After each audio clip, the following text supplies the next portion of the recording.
Chris and Chris, what's up, boys? I freaking love the show. The zombie walk is real. It is real. Chris, you nailed it. And I got one thing. God bless our troops. God bless America. And gentlemen, start your engines! This is the all-new Brackett Show. Brackett Show.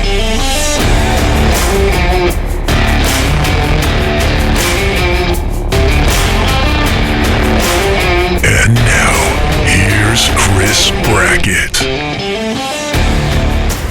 I'm fired up, y'all. I am fired up. The full moon is here. The zombie walk, not to be confused with the vampire walk. The zombie walk is real. It is real. It changes people's lives when they listen to the show and they find out about the zombie walk, and they know what days to hunt, and they know where to put their energy, and they know where to have confidence, and I'm confident in it. 13th, 14th, 15th. That's why we're putting out a 2-part series right now. Episode 15 is the second part of, we were talking about the lockdown, and this is so important that we decided to extend it and put it out right away, because the thing that goes with the lockdown is this super duper zombie walk, which is normally 48 hours, kind of full moon, the 15th and 14th, but I'm extending it to know that the 13th is a matter of having the powder keg explode. You know what I'm saying? Oh man, it's about to go off. It really is. It's about to go off. We've been talking about this probably since the beginning of this show, right? You've been talking about these dates and what's going to happen with this full moon. There's not many times in my life that I am so confident, not with my feelings, not with, this crazy lunar red moon, all these chlorophyll, borophyll, all these technical terms and all these calculations and, biologist stuff.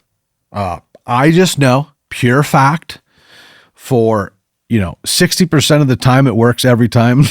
Hey, there you go. There you go. So out of all the big deer that I've ever killed in my life, I would say 80% of those big deer, the opportunity presented itself 48 hours before a full moon, and not so much on the backside of the moon, but non-weather dependent, non-pressure dependent, something about a lunar change that only happens 3 times in a season. And normally out of 2 of those days, myself or my crew will capitalize on deer that are somehow tuned in to walk with that rising moon. That's correlation with the full moon. I just think it's the perfect storm. These big fat boys, these big fat furry goats with giant antlers have been bedded down with their does, defending their does, breeding, doing their things in the Coliseum, and they're about ready to stand up and take off on a walk looking for that second doe. And I think that we need to tell people that the phases of the rut really should go down to how many does that mature buck breeds in a season. I believe that number is about 5 to 7. So if you break down 5 to 7, that buck stays with that doe for 5 to 7 days with that first one, which is phase 1. The second kind of phase of the rut is doe number 2, normally about a 48-hour to 60-hour type time frame where he's there for 2 or 3 days with that second doe, and then on to the third phase and the fourth phase, which are the next does. And you're trying to catch them between does, between phases. That's what I'm defining that as. That's kind of a full metal bracket moment where you are just trying to be there at the right time for that deer to walk. There's always something kind of fishy about a full moon. Don't you feel like the kids get more wound up and people act a little crazy, and they kind of, just even humans and dogs, and like, don't they feel a little more spooky? We talked about this before. Like, there's all sorts of stuff that seems to happen. People kids start acting crazy, like you said, and we talked about like teachers, and I know you ER, students. We talked about ER is cops tell the stories, firemen tell the stories. Like, there's something to do with that full moon, and deer are a creature of habit, and they're a creature of lunar, nocturnal, existence and how they creep around the timber. And I just think that this full moon will be a super, super event in whitetail deer in 2024 right now doing its thing. Super event, man. It's a super event. Super it's like event. a super moon. People always say super moon. I don't know what it means to be a super moon or anything like that, but I just know that there's too much correlating with it for it not to be cool. Man, so if people, we're putting these out back to back. So, there's a chance that someone has just watched the episode right before this, episode 14, and they're going right into this, and they're getting ready maybe to go out and hunt. They might need another cup of coffee. So let's wake them up. Wakey. Brought to you by Hunting Day Coffee. Chris and Chris, what's up, guys? This is John from Western North Carolina. Hey, I just want to thank you guys for all you do, man. Thanks for putting out the information. Chris, man, everything you said has just been phenomenal, been spot on. Learned a lot from you. Thanks, buddy. My question is, had my target buck come in Saturday, messed up on him, made a less than marginal shot, backed out, didn't look for the arrow, anything after the shot. Went in Sunday, found a little bit of blood, tracked him for, about a mile, and the blood just dried up. I was just wondering if you think that deer will come back to that area, or man's got to back out and punt and just regroup. Still going to try to get after a good one. Thanks, man. Well, I can tell you this. It goes back to Bobby Kendall's story. I think I've talked about Bobby Kendall's story. He does the whitetail group. He's a friend of mine. Younger guy that stays after it, loves big whitetails, gets pretty scientific into it and hunts them hard and hunts them relentless. And he had a big deer that this year was in a core area. And I think everybody needs to know about this season is a core area for a buck of a big caliber 5.5-year-old older deer has been such a small area this year, down to an acre to 3. These big deer really haven't left since September, since October. They have not left these very small acre to 2 acre, 3 acre little areas. That's why you're not seeing the big deer on your cameras. That's why you're not seeing them walk and seeing new deer show up. This has been a very weird year with warmth and a drought. They're concentrated around a little water source, just a little water source, and greenbriers, and they've eaten acorns. And there's so much food within a very small area. I want you, when you go to your yard or your backyard or somewhere there's trees and grass and stuff, here's what I want you to do. I want you to get in the mindset here, and then I'm going to answer this question.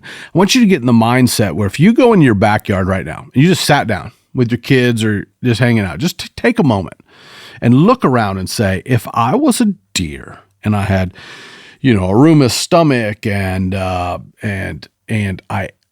was an herbivore and I looked around, how many things could you nibble on that would give you water? So grass would give you water, little green, buds on trees and bushes and things like that. All of that stuff is not only browse for them, that's what they key in on in life to survive, but they're so fat and they're just trying to eat salad, just something light, and they can eat grass, they can eat browse, they can eat little buds.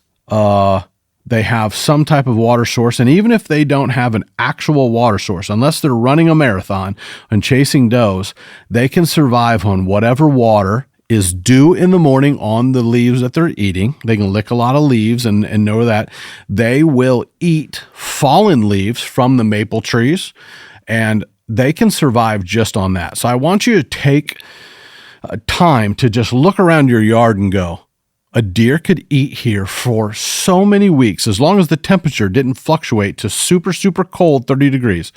You could look around and you could figure out, man, a big deer could just live in something just as small as my yard.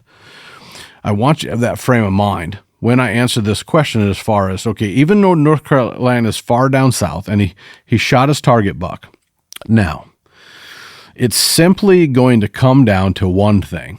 You were able to isolate where he's at. You were able to get an arrow in him. I believe arrow. Did he say arrow? I don't know. I think he said he got an arrow in it, and then he marginal. Yeah, that's right. Because he backed out. He didn't even go toward the arrow. So he listened to all my rules. So the great part is this. Well done on backing out, not even going toward your arrow. He gave it a pretty much a full evening, I think, and he went back the next day, just repeating what he said. And that's what I tell everyone to do. Just give him time. If he's dead now, he'll be dead later on. You'll get your trophy. Now, when he moved in, then he found his arrow, then he started blood trailing the deer. He had done two things. One, if the buck was mortally wounded in the belly or the guts or the lungs, some type of vitals, that was a lethal hit, that animal would have expired within 200 yards, unless in North Carolina a bear or a coyote got on it and chased it out of the woods. So as you guys are listening to this and you get an arrow in an animal, don't even go pick up the arrow unless you watched it fall. Back out like he did, go get lunch, go stay out, do that. Here's why. Here's what's so important. Most of the time when you hit a deer and he just bounces, it's the sound of my hand hitting the table, bounces, bum, bum, bum, like 80 yards, 100 yards, and normally stops. He's not real far, but he's listening for the next thing, which could be you getting out of the stand, you walking toward him. He's going to feel some type of presence, and then he could run a mile, right? This gentleman did everything so correct. He crept out of a stand, he got out and didn't go toward the animal. And that deer, if vitally hit, would have laid down and he would have found him the next morning. So since he didn't find him and then the next day even trailed him, two things had happened. One, the deer had walked away and left on his own accord, and he did not feel some type of pressure from what actually hit him or hurt him, okay? So he does not correlate that one with a hunter. So now, yes, I believe that within 5 days of him shooting this deer is going to show up back on camera. The only thing you can do is grab a couple more cameras, even if they're the cheapy like Tascos or something, and just litter your woods with them and get in there, muddy the water, put those things up, and then back out. And number two is I think he's going to get another shot at this deer. This deer going to come back because he didn't trail him till the next day. When he trailed him in there, that's just like a guy walking in the woods one time in and done and trailing this blood. My guess is shoulder shot or down, just low, dumping a little bit of blood, but nothing really vital. Blood was probably dark, and he's going to have way higher success. I'm talking 80 to 95% success in one, the deer not knowing it's pressured. He gets stabbed by other bucks all the time. They get hit by cars all the time. He gets caught on fences all the time. Like they're a creature. They're a tough creature. So this deer is going to come back. He is going to get another opportunity to hunt this deer. But always have a plan B. Always have another deer you can be hunting and figuring out. It's only going to make you better. Just start setting up a new plan, a new traps for another deer. Don't just rely on one. Never have just one plan. But my guess is this buck's going to show up. You're going to get another crack at him because you did exactly what you're supposed to. You took the pressure off him. He walked away, and he doesn't know you're after him. He doesn't know you're after him. It's okay. Yeah. Well, that was the wake-up call. Mm-hmm. And if you are interested in asking a question that we might use as part of the wake-up call, what number can you call? 309-761-LAND. 309-761-5263. I gave that number out a couple times this week, and I kept giving out my own cell number. So I got some calls. I even had my buddies call me back, and they were funny. Like, "You gave me the wrong number. That's not the landline." Did you just privately did that, or you did that on like a live or something? I did it privately. Okay. I was like, people are out there trying to find your cell number now. Well, I got off the phone so they could call in with the question, so we could have a really great question from guys I know. Absolutely. And the next thing you know, they call me back and be like, "You gave me this number, idiot." Oh, that's hilarious. Yeah. That's so funny. Well, so that's not the number, but like we said, it's 309-761-LAND, LAND. Or they can go to brackettsshow.com, not to leave a question, but to watch the episodes, listen. They can find out more information about you and about the show. So, yeah. Well, let's get into a little bit more, because I know we want to just pack this full of questions and you sharing about the full moon and what to expect. So I want to do a full metal bracket breakdown right now and recap on 14, where I talked about coming off of the lockdown. I just want to kind of go crazy for a second, because I not only get personal questions, I get emails and text messages and phone calls, and I break it down for my friends, and they laugh because I don't even say hello. They just ask a question, no small talk, and just right to the point. And we've always joked about Full Metal Bracket would be a great name so we decided to start with a segment. So without further ado, you okay with it? Hit with that? So this is a breakdown of episode 14 and what is going on right now. Full Metal Bracket breakdown, the Brackett Show, on all podcast platforms and YouTube. Listen, the November 13th, 14th, 15th Zombie Walk. The Zombie Walk is where big bucks have something that just tweaks their brain and makes them stand up and take off on that cruise. They will cruise all areas that they frequent, all of their areas that they frequent, whether it be trail cameras or you've seen them, or year after year, they will go to. This is the time to be in the stand. You have no excuse this year, because it's going to be 50 degrees, 60 degrees, pack a lunch, do that thing that you said that you would never do, which was hunt all day. There has never been a finer opportunity and never been a greater blessing than right now to be in the stand from dark till dark on the 13th, 14th, and 15th, which is the 15th is the full moon, the Zombie Walk. The Bucks will be coming off of lockdown. Lockdown, does it exist? Does it not exist? Most big bucks are always on lockdown until they get off that first doe. Normally from November 1 to November 10th, 11th, 12th, somewhere around there, they stay with one doe locked down, staring at them, breeding, fighting off other bucks. And then when they get off that first doe that they're paying attention to, they stand up and they will walk one time through all areas, searching, seeking, looking, trying to find. This is the time when you don't wait for your trail camera to go off, but you actually be the trail camera in the tree. Most times, fact is that a 5, 6, 7, 8-year-old deer will stand up one time. He will walk in front of every tree stand you have on that property, and he will go to every spot that you've ever seen him in on trail camera, and he will do it on yours or the neighbor's property, and that's when you have to be in the stand. So I am giving you a free look into the future where all the odds are in your favor. Be fired up. Be in the stand the 13th, 14th, 15th, all day. If you can't make it all day, go in about 9 o'clock in the morning and sit till dark. This will increase your odds by 100% of killing that big deer. There's not a lot of times when we get an extra card when we're playing 5-card stud, and we get this extra card to help us hit a full house or the dream cards where you win the hand, and this is the time to capitalize. At this time, it is the greatest time to be alive, be in the tree, and be in the game. And that is Full Metal Bracket Breakdown. And we just love you. Brought to you by BrackettShow.com. Awesome. All right, man.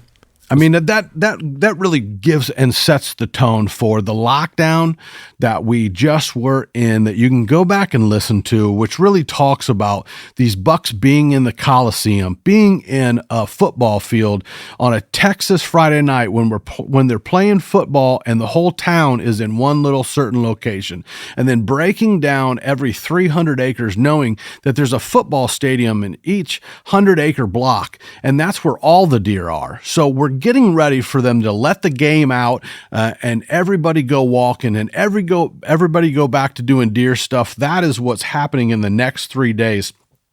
And it couldn't be a more opportunity-rich time to shoot the biggest buck of your life. So I implore you, I tell you that, man, if you were ever going to take all your time and put in the woods, I don't care if you have a big one on trail camera, hasn't been back for years, or you have for a year, or you had EHD, or you've had whatever. We're doing this episode specially for you to tell you that these 3 days, because of that full moon, I can't argue with my results that I've had for the last 20 to 30 years of hunting, that I've watched these big deer, for some weird reason, walk from ridge to ridge and from thicket to thicket and walk on their trails and search and seek and looking for that second doe. And I really finally kind of figured out how to explain the rut to people, because we had a caller last episode that said phase 1 and phase 2 of the rut. And I think what they really mean is phase 1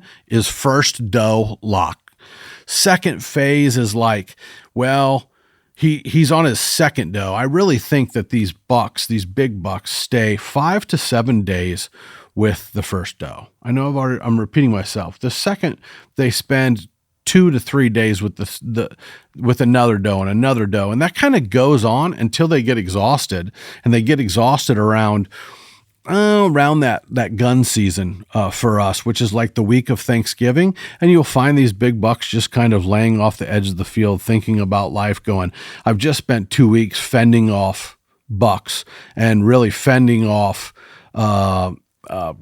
other suitors for these does, and then the act of breeding these does over and over until they get their genes spread, and then what I saw last week at the beginning of November, which was these bucks were fatter than they've ever been. It's like they skipped a phase of like bar crawling, or when they go cruising for all this intel for all the information they need from the rut.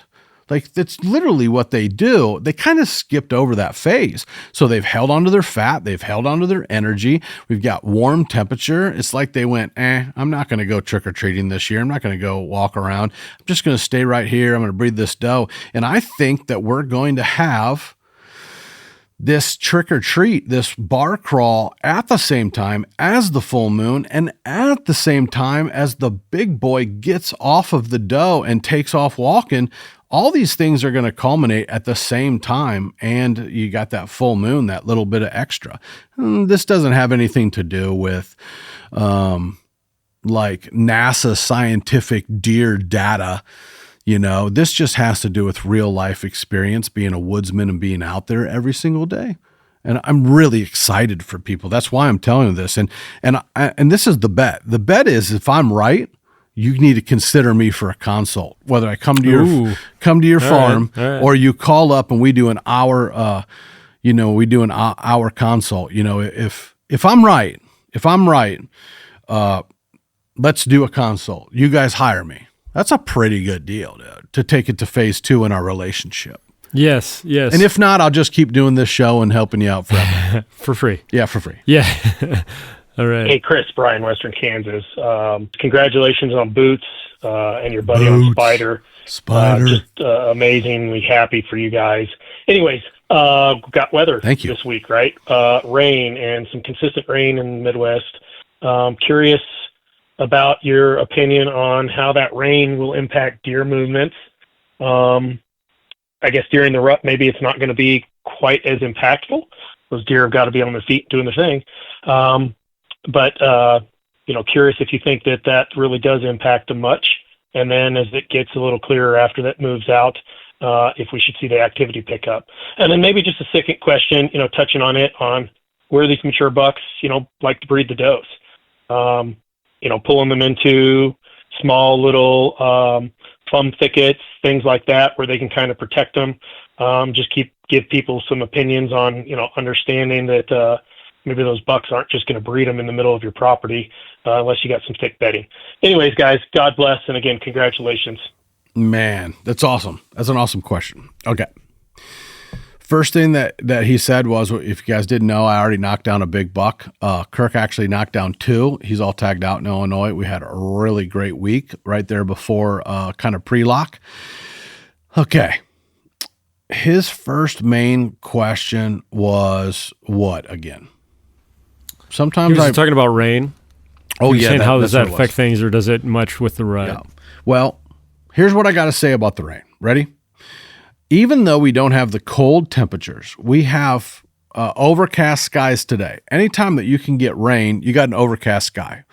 2 things happen with an overcast sky and rain. Either the rain kind of socks in the heat with, like, picture the clouds. They don't let the heat get out, right? So sometimes you get this warm rain. But anytime we get rain, I see a correlation with a cool down. And what I mean by a cool down is, Chris, if you and I were to go walk around in the rain, we would get wet and we would get cool. Like, it just happens, right? Like you get cooler. Yeah. Now, if we're running in the rain, in our rain suit with our big heavy fur coat, what happens? We're going to get hot, right? So it's kind of a double-edged sword when the rain comes. If you think of it like that, and literally, you guys are, you have to picture me and Chris jogging, me at 270, Chris at 147? No. Well, I'm more like 155, 160. I was pretty close. Close. Yeah. Okay, so you got 260, 270, and then you got 100 pounds difference. So we got an old bull running around with a big furry coat on, right? So when you get those early mornings and those late evenings, sometimes the rain is kind of refreshing, kind of cool, right? But if you run a long period of time, you can get really hot by wearing those clothes, right? Like that fur coat I'm joking about. But if you're wearing a hoodie and the hoodie gets wet and we get heavy, we're expending a lot of energy to keep our bodies.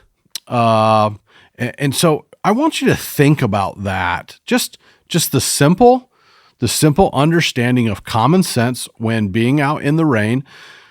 You're going to get a lot of travel because it's going to be cloudy and the rain's going to cool down these deer, and they just like it. Like they're really fat right now. Like they haven't run during this rut as much as usual. So they are holding extra weight. They are going to really love the fact that it's going to be cooler and wetter by being cooler with it overcast. And I think you're going to see a lot of movement, but he is 100% correct. We keep talking about the breeding bowls, which is where the bucks and the does the bucks are locking these does up. He's 100% correct, but we're not going to beat a dead horse. On episode 14 and earlier on this episode, we are looking at the Coliseum fighting, the girls being locked down, the bucks fighting in the Coliseum, and then the other satellite bucks are kind of watching the whole thing go down. And so those are only going to take up 1 acre to 3 acres of your farm. So if you got 100 acres, you've got another 90 something acres that just is feast or famine. They either locked down in these little, rut bowls, or they are nowhere. And so you just have to catch them going from, that Friday night Texas football game. They're going to pick which stadium they want to go to, and so you got to be on that travel corridor. The minute that thing flips and more of the does are bred than the bucks, they're going to be spread out. The does are going to go immediately every time after they all kind of start getting bred. And then the bucks don't want to have anything to do with them. The little bucks, this is when you're going to see chasing. That you're like, the rut's on. You're like, well, the rut's almost kind of over for the peak rut because, they're still going to smell ruddy, and the does are still going to smell ruddy. And the little bucks don't know any difference. They just know that they smell good. And they're like, well, they're kind of already, they're already bred. And the little bucks are going to start chasing around those bred does. And the does are still going to be like, what are you doing? Like, it's over. The party's over. I'm already bred. I'm going to start eating. I'm regaining my family group. So the does normally are in a family group, Chris, like they've got last year's does and fawns, their fawns, and then they kind of get with their little fawns from this year. A lot of times not the button bucks, but you'll see a big doe and a couple younger does, and then one you'll see that's a little adult doe, but she's a little smaller. They've gotten back up with their doe groups, and then that's when you can really tell that these does have already been bred. And you'll see little bucks harassing them, and they're like, leave me alone. I've already been bred. Go pester one of the younger does that hasn't been bred. And, they have such a social understanding of each other that they know they may not have names for each other, but they know who's the first to come into estrus. So over this last week, I have been watching does, get smaller and smaller in their little areas, in their little thickets.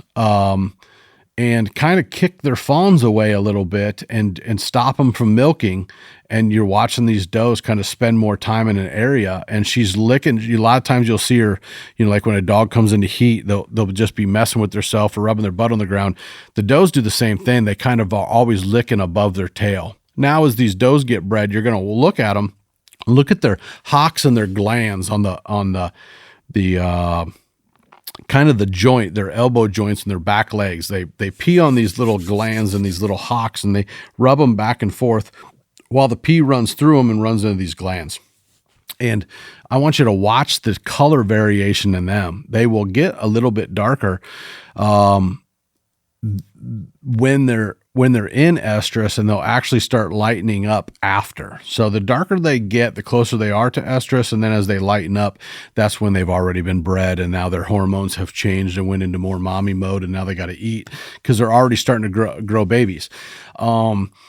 And then you'll watch these bucks. The greatest time to kill a really big buck, guys, is once most of the does have been bred, the bucks have got into this zombie mode, which is like you've got the full moon zombie mode, and then you've just kind of got this zombie mode where they're like, oh, there's a car there. Oh, there's a human there. Like they just kind of let down their guard. They've been up for 5, 6, 7, 8, 12, 14 days, 15 days where they haven't slept at all. And they've been defending their prize, and they're just exhausted. And that's when you get this thing where you'll just see a buck come straight downwind, look like he's just going to walk into you, and you blast him. This is a phase that everybody kind of wants.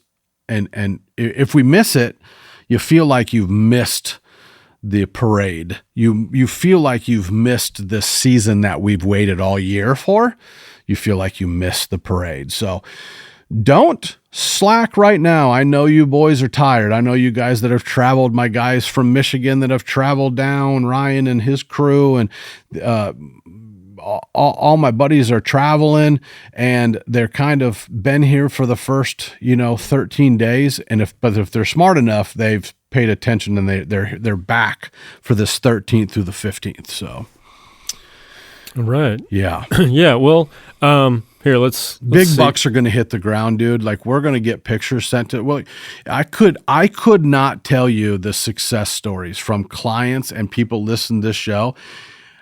We would have to start an entirely new page on Brackett.com, or BrackettShow.com, because there are so many success stories. We need a whole intern just for that. Yeah. Yeah. And so, but there are going to be some super mega giants die in the next 3 days as people are listening. Well, as people are listening and they're thinking about getting out there, I know one of the questions they may have is like, what time of day should I go out there? So I think this question kind of applies to that. Hey, Chris, this is Bo from Central Michigan. I've been a big fan of yours since Fear No Evil come out and Arrow Affliction. I watched them all, and really inspired me to do a lot of things with the archery. Oh, I was hoping you said something I good. really appreciate being able to watch you as I grew up and now I'm feeling old. Got knowledge and really looked up to somebody like yourself, and I hope everything's going good for you. But my question is,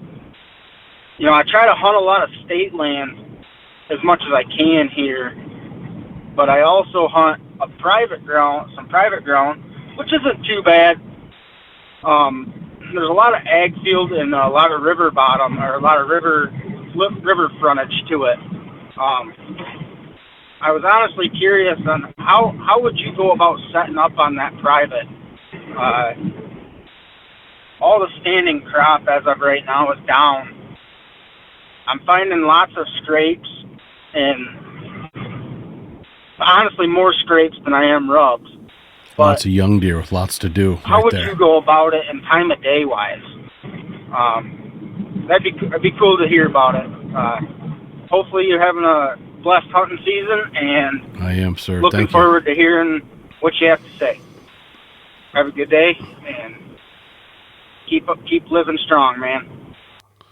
I appreciate that. I find that these younger guys that are now men and, you know, doing man stuff and taking care of families, they grew up watching me. I got it. You know, it's a blessing to grow a little bit older and have some white hair. So I love to hear that I inspired guys that's what this show right here, this is why we're doing this one right here. Episode 15 is to inspire everybody to push through 3 more days. Just push through 3 more days, be out there. And this will be life-changing buck stuff. I could be wrong. Phil Robertson says it all the time. I could be wrong, but I doubt it. I could be wrong. He talks about it when he's talking about being saved. He's like, about Jesus, he's like, I could be wrong, but I doubt it. Yeah. And these big bucks, I could be wrong, but I doubt it. This is life-changing stuff here. So he's got 2 internal problems going on. He's got public land stuff. He's got public land stuff and he's got private land stuff, hunting them 2 separate ways. The public ground, he's got a lot of crazy folks that are hunting it. And so he really can't stay out of there because there's always somebody hunting somewhere. So that one, you got to I always tell somebody if it's got public and private, your public stuff, go have fun, try new stuff, look for scrapes, look for stuff, try to educate yourself while learning and being able to walk whenever and all the time. They don't have the luxury, Chris, of staying out all October. They can't really be patient in the same way. No. That one just got to kind of have fun and learn to hunt around pressured areas. You know, learn how to hunt around pressured areas. Some of the best places on pressured public ground is not far from the trucks because everybody goes so deep. I know of more giant deer that are killed 100 yards off that parking area where the hunters walk in and out, and those bucks know that, and they look for their trucks. They listen for the people, and then they kill them right there pretty close to the truck. So don't overlook that. Fast in, fast out for those last minute, hour in the morning, hour in the evening, get out there 100 yards from the parking area. That's a secret.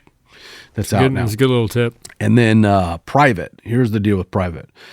Anytime your ag gets picked, you can't treat it like you do public because you're going to run those deer out of there. So the first thing that I can tell you to do in breaking down a piece of private is it's going to have a dominant wind on it. That's just standard, whether it be in Mexico, California, Illinois, Ohio, or Maryland. It's going to be a predominant wind. Here across the Midwest, that predominant wind, when the front's right, is out of the west. I cry when I don't get my west winds. So if you're getting west winds and you're invading into that property, start off by giving yourself a couple days and try to get, I'm learning, I'm kind of going back to my old ways that I started to hunt, which was, I'm really looking into this like lone wolf custom gear stuff, or I just heard of, Caden was telling me about, I don't know if you guys heard it. I like the name vertical tree stands. Looking into these vertical tree stands, guys, go Google that. Tell them I gave him a shout out. I'm looking into them. They're kind of cool. They're cast.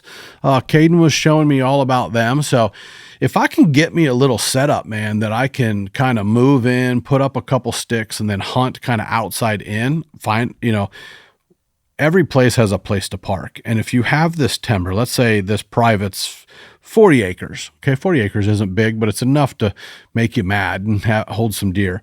I will start off by sectioning it into sectors. Like I'm going to try to not disturb 3/4 of any property that I ever have permission to hunt.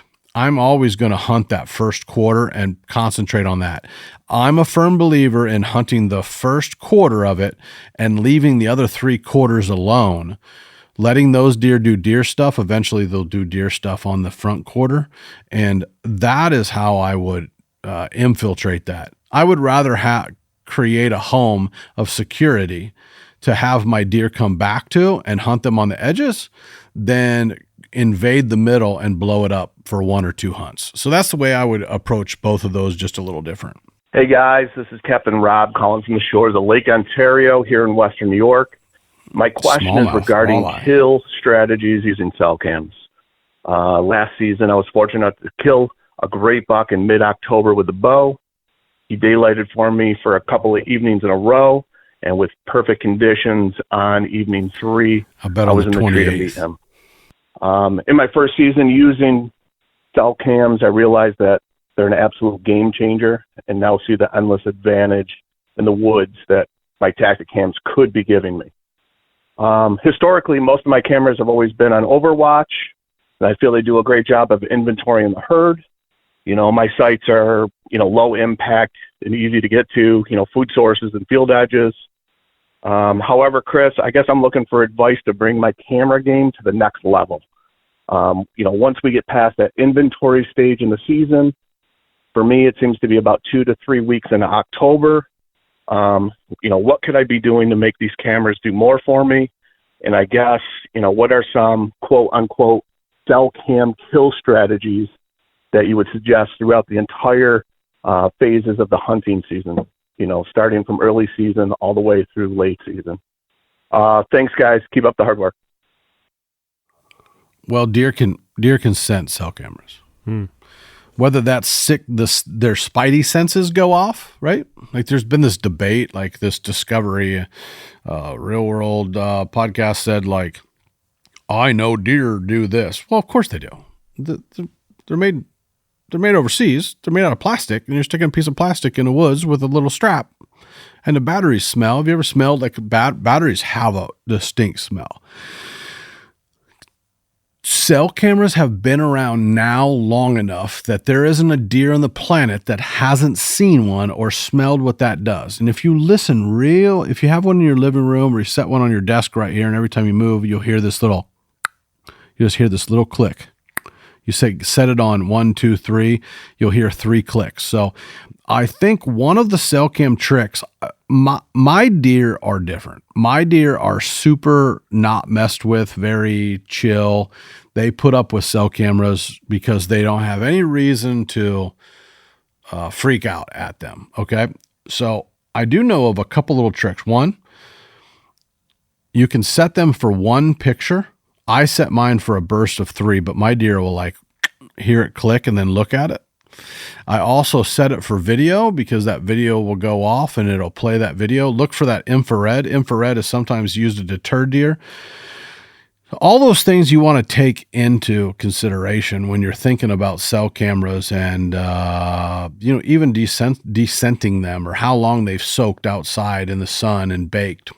A lot of times how a deer comes down a trail, or they set up on a food source or on a scrape. I try to not have the camera necessarily like 90 degrees parallel of the trail. I will back them off a little bit further, and I will have them where I don't want the deer to notice. I notice the trail camera, and here's why. Whether they catch the sound or they catch the thing that looks like an eyeball, or whether they catch the IR, I want my deer to go, oh, that's just far enough away. It doesn't matter what they are. I believe a lot of times they associate them with like a raccoon. They're kind of the size of a raccoon. Sometimes in a tree, the raccoons are about the only thing, them and a squirrel are in a tree. And this is what I can say. I use some type of stick and pick holder or a metal rod, something. Rotten Richard makes one that he makes them in his shop. I use those a lot because if they're freestanding, Chris, and I can see behind your monitor right here, and that monitor doesn't freak me out because I can see behind it. I know that there's not a monster hiding behind that tree, right? And it's freestanding. So if I can look around the edges of it, I'm not scared of it. So I find deer are not scared of a freestanding camera on some type of stick or pick or T-post or something like that. So that's one of my strategies. The other strategy is, it sounds like you're kind of where I was, where I kind of got really addicted to the cell cameras. I am notoriously known strategist when it comes to hub type scrapes that I have had for years and years in the same place. And if that buck is feeling frisky and traveling on an inside corner or on a trail, he is going to take an extra 3 seconds and get a picture on it. So a lot of people move their cameras off of scrapes or field edges. I just want to reaffirm that trail cameras should only count for 20% of your intel. The rest of it is if you're seeing does and little bucks, I know that you're only catching 20% of what's happening. So if you're seeing does and little bucks doing that in that area, there's a really high chance it's a big buck in and around that area, because deer socialize. The further it gets in the season, the more they get tighter with movement and groups, and you're going to be able to hunt the upper echelon there when you see that movement. And the only other thing that I can kind of tell you to do is, when you determine a big deer being more regular in an area, wait for that super kind of rainy or super, super duper windy day, invade in there one time and put up a lot of cameras and isolate and tighten the noose on that one specific area and have you a couple options to hunt. That's the only thing, Captain, that I can tell you to do, is have cameras ready to deploy or move from other areas. When you get a specific buck in an area, you want to tighten that noose by getting cameras in and around that. And all you're going to need is one more piece to the puzzle, and he's dead. Yeah. Yeah. Well, so, I was kind of looking through just some different questions that we have. So do you want, cause we're going to finish this up here pretty soon. I know people need to be getting out there and hunting. I did have a question about, planting your white gold clover, which is one of our sponsors that we're thankful for. So if you want, we can kind of quickly touch on that, and then maybe we can do the lowdown here in a second. So why don't you talk about that, and then I'll play the question. White gold. This is the white gold Clover Rush. The Clover Rush is going to be a 6-blend perennial, awesome, big jumbo white clover blend that's going to keep coming back for like 6 or 7 years. And this is my go-to. My Clover Rush, my Klondike, my Gold Fever. There's all kinds of different blends. You guys need to go check them out at look up White Gold on Facebook, look up whitegolddeerfeed.com. And also go to Brackett Show. We have a link. Yeah, they can check it out right on our website. So bracketshow.com, bracket 2 T's. And then you guys got to be preparing for the soft edge borders. This is the Fort Knox Switchgrass blend, and I will teach you on Facebook and Instagram, if you follow us on there, how to plant this stuff. But white gold's awesome to us, and so you got a question about some of these blends? Yeah, here we go. Hey, Chris Cross, this is Joe from Maryland. Thanks for the mothball tip about the apple trees. I even used it on my riding lawnmower to keep the mice out. But anyways, I got 40 acres, white oaks and beech mostly. All hardwoods, a little bit of marsh. But I was thinking of making some hidey-hole food plots with white gold clover. Okay. Once I clear out a spot, get it down to bare dirt. Would frost seeding work, or would you recommend using a small tiller to tear it up before frost seeding? Thanks again. Later. Hey, if you're like these farmers out here and you have recreational time for tillage, that's what they're doing right now. Right now it's so warm in the Midwest that they're going back and tilling their fields. And some cases, some farmers like Royce, and he's like, that's just recreational tillage. They have diesel fuel that they have to burn and people that they have to pay. So if you got extra time after you tag out, or if you're really antsy about these clover plots, you can absolutely go till up that ground. Anytime you till up that ground, you might as well be putting fertilizer and lime into it. You're just going to make a great seed bed, just like it talks about in Matthew. Make that good seed bed. Get that stuff tilled up, whatever. But you don't have to. Realize that you don't have to do any of that. This clover right here, I make a point of it. I'm going to talk to him about it, but I'm also going to talk to the world about it. If you have clover plots and you have bought seed from other places and things like that, and you want to transfer it over to a really good seed blend that you know what's in it, now that you're listening to the show, here's all you got to do. All you really have to do is put down, I recommend about 20 pounds to the acre, because frost seeding, sometimes you can lose some seed to the birds. Just put it down at about 20 pounds to the acre. You can't overdo it. I spread it out, I get it down, and then I do that about March. That time of year when you are angsty to get your kids out and run around, but in the morning, the ground's frozen, and by noon, the sun has come out and made that little bit of mud. That is the perfect time to go out there. Go out there in the morning, spread it on the ice and frozen dirt. And then by that evening, it gets about 50 degrees, that freeze and thaw of that dirt during the day and the night. What a great time to work that seed in, and that's called frost seeding.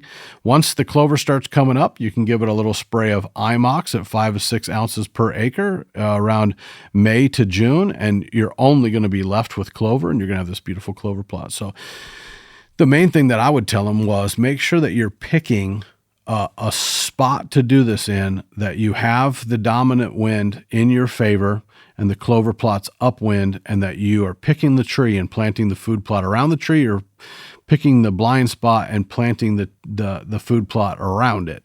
That is the most crucial, but frost seeding is super, super easy. You just let Mother Nature do the work.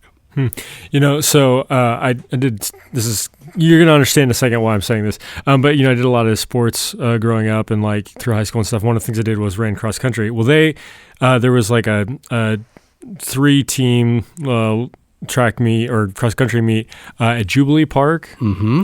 And I didn't understand this at the time, but like we were there and there was just an incredible amount of clover. Like I had no idea why. And I actually, we saw like a bunch of 4-leaf clovers. That was what I knew of it, right? Like it's good luck. So I remember I plucked one, put it in my sock. I ran like one of the best races of my life and like held onto that clover. They probably had planted that because like that's some prime, I mean, it's public, but like is there hunting land around there?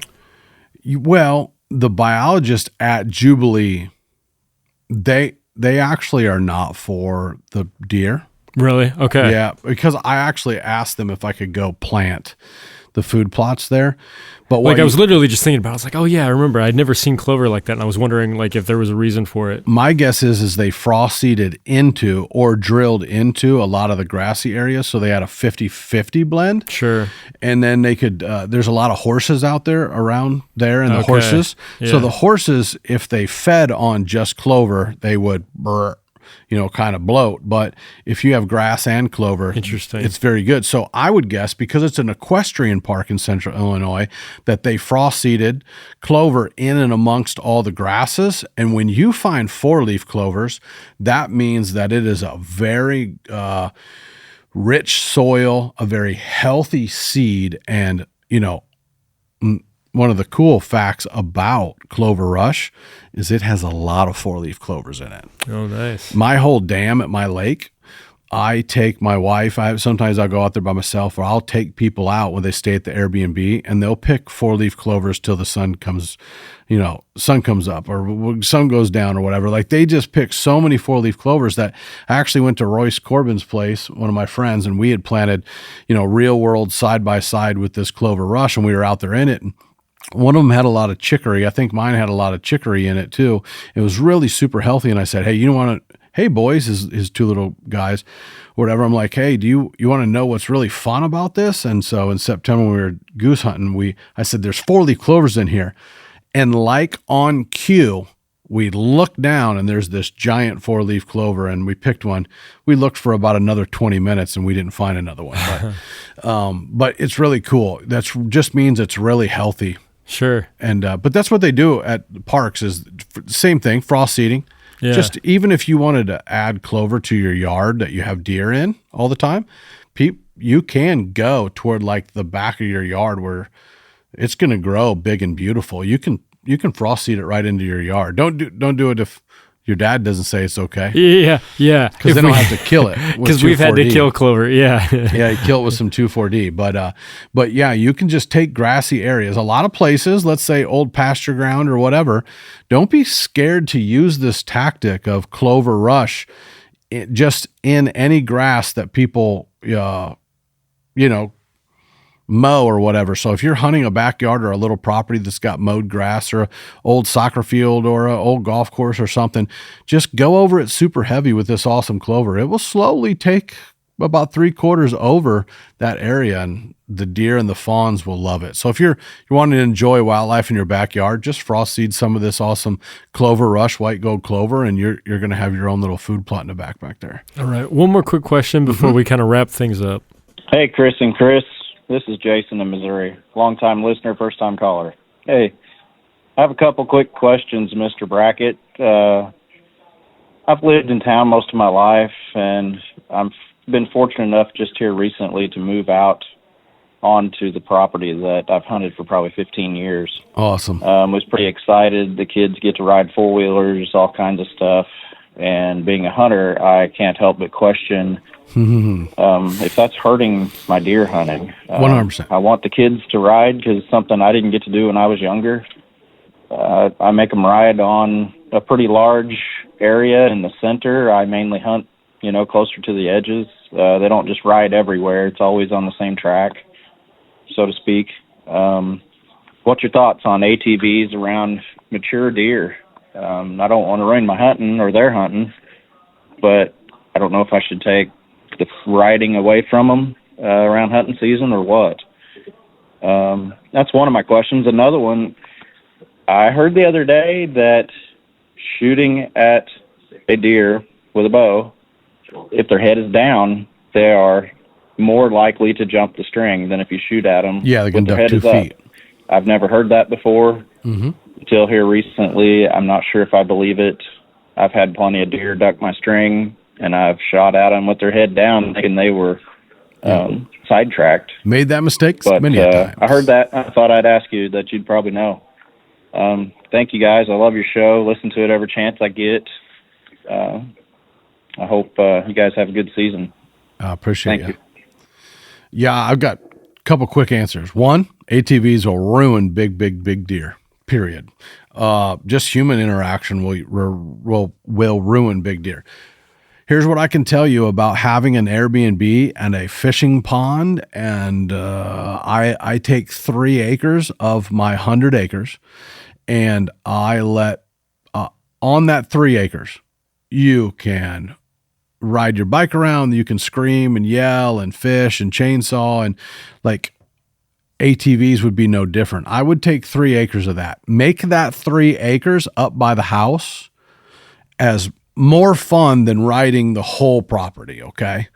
So during the summer on my personal property, I don't really care what happens. My big deer go out to the big fields. I know Missouri's different. Lots of rocks, creeks, hills, whatnot. My deer over the last 2 years have really keyed into the does living and dropping fawns very close to my driveway that runs all the way through my property. And so I'm growing a herd there. They will put up with a lot and get used to me driving back and forth on the driveway and the fishing and they'll just wait till they don't hear it and they'll come out. But I cannot ride my whole 100 acres. All right. So the best thing that you could do is you could designate the front 5, front 10. I don't know how big the property is. I don't think you said. I would designate an area and make that as fun of ATV riding as you possibly can. Jumps, banks, like whatever fun you can think of there, that's what I would do, is isolate an area, give them a sanctuary to the back where they can have their fawns and have no stress. And I think you can have best of both worlds, just quality over quantity. Quality of ground to ride on is going to be cooler. That's probably the way I would solve the ATV problem. Not a problem. You got kids doing fun stuff, but to regulate the usage, I would not ride the ATVs in the timber or in where I'm going to hunt ever starting, well, your season starts about September 17th. Starting September 1 or whatever, I just wouldn't do it. I would find a neighbor that doesn't care as much about hunting as you do and be able to grab a trailer, go over there. There's got to be a yin and a yang, but I would never ride in the season ever. And the second one is 150,000%. I think that's a pretty good percentage. 150,000%. If a deer has his head down, his entire body is already angled down, and all he has to do is pull up his legs, and the rest of it falls faster than your arrow can get there. The number one thing that you want to do, whether it's just a slow, get his head up. Even if an alert deer with his head up looking at you can't duck as fast as a deer with his head down relaxed. A deer down with his head down relaxed has put himself or herself in a vulnerable state because her head's down, she's eating, she's chewing, and because they're a predatory animal, when their eyes are blocked or they're doing something and their tension's off of it, they're actually a spring ready to sprung, right? And so 100%, just get their heads up. Come to full draw, anything that you want. Be a squirrel, whatever you have, like an owl, whatever you have to do, get their heads up, let them look around, and then give it to them. Also, if you analyze it, that's why I'm a farther back in the lungs and liver shooter, because that middle portion of their body never moves. So, right now there's a clip on Hunter Podcast and there's a clip on Fistful of Dirt Part 2 where I'm talking about shooting deer at 80 yards very comfortably. Understand the context of that. One, I've made the mistake of shooting too many deer with their head down and then hitting them in the shoulder blade. Because of how their shoulder blades, their legs come up in front of them and they spin out of there, and it's always somehow shielded by their shoulder blade, and I shoot them high because they will duck. But also remember that 50, 60, 70, 80 yards, the deer that I shoot at that long a distance, I'm holding them. I'm holding my crosshairs or my pin back by the back of the lungs and liver, because the middle part and the butt part of the deer doesn't move when the shoulders drop out and they duck an arrow. So if you pay attention to that, if you guys are, draw back and that deer puts his head down to eat or sniff the ground or whatever, get his head back up before you shoot him. And you're going to have a 150,000% So you're saying there's a chance. So you're saying there's a chance, 100% that they are going to duck your string if their heads are down. But if their heads are up, a lot of times they'll just take it that extra second and that arrow's already there. So that is the lowdown. Yeah. That's the lowdown. And the lowdown is brought to you by the Lowdown high-speed trail camera viewer. This is one of my coolest things in my bag of tricks this year. This is an SD card, high-speed SD card reader that I'm able to pick the bucks out and the pictures I want to capture and put it onto a high-capacity SD card reader, a card that's in this reader.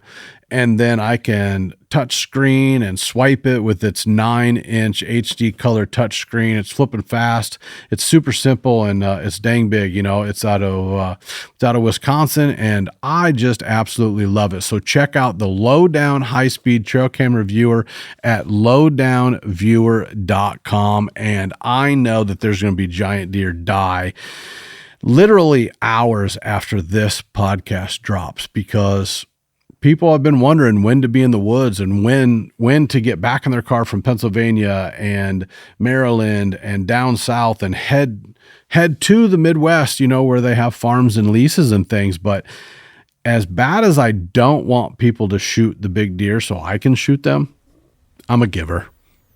I'm a giver of information. Such a nice guy. Yeah. Don't tell anybody.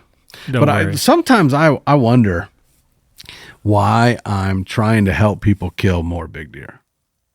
I don't know if it's just it's been on my heart though. I mean, that's why I'm doing this, but like these really are my feelings and way I live my life by exactly what I'm talking about this full moon, when I'm going to hunt and how I'm going to hunt and how I'm going to work through mentally, because these big deer will die in the next 3 days. And if they don't, I will take a break after the 15th on the dark side of the moon. I don't know why, but I will hunt really hard for 3 days and take a nap, and really hard days and 3 days and take a nap. As the dark side of the moon gets here, the 16th through the 18th or whatever, they're normally some of my most favorable days to kill big deer. 16th, 17th, 18th. My nephew's, I think his birthday's on the 16th or 17th, somewhere around there. And every year on his birthday, I have left his birthday party to kill some of my biggest deer. And the day that he was born, I think he's on the 16th. On the 17th, I've killed him. So 18th, I've killed him. So you're saying there's a chance, there's even a really good chance on the 16th, 17th, 18th, 19th, 20th, there right before gun season in Illinois and across the Midwest. It's still going to be really good. It's just not going to be like shout it from the hilltops, like extra super good full moon zombie walk. You know what I mean?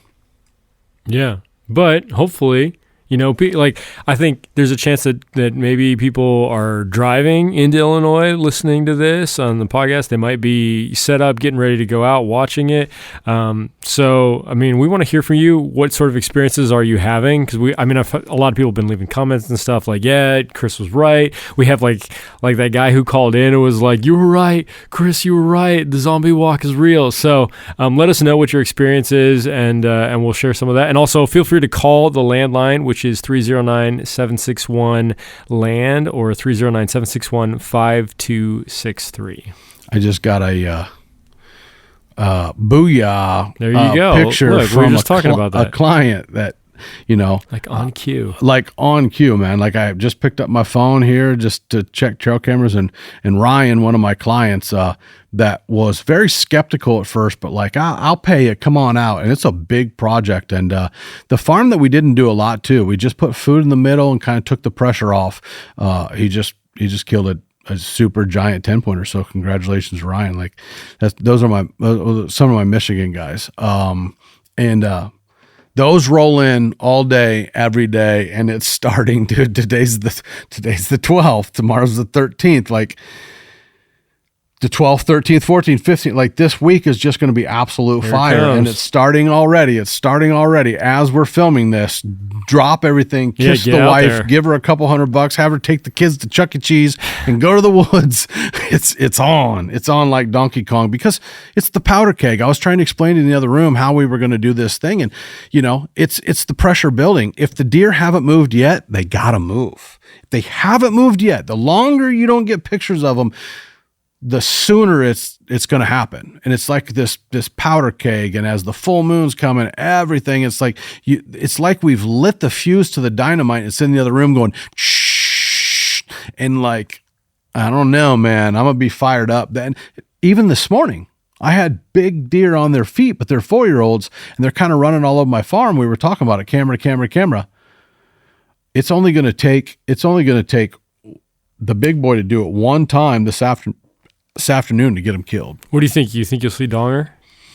It's hours away from seeing him. Okay. I haven't even laid eyes on him yet, but I know he's there from the cameras. I am hours away from seeing him, whether it's tonight or in the morning. I will bet you in the next 36 hours, I either kill him or see him. All right. Yeah. Well, Maybe we'll have some video or pictures to show next time. Or maybe some super mega big stranger comes rolling in. Oh, man.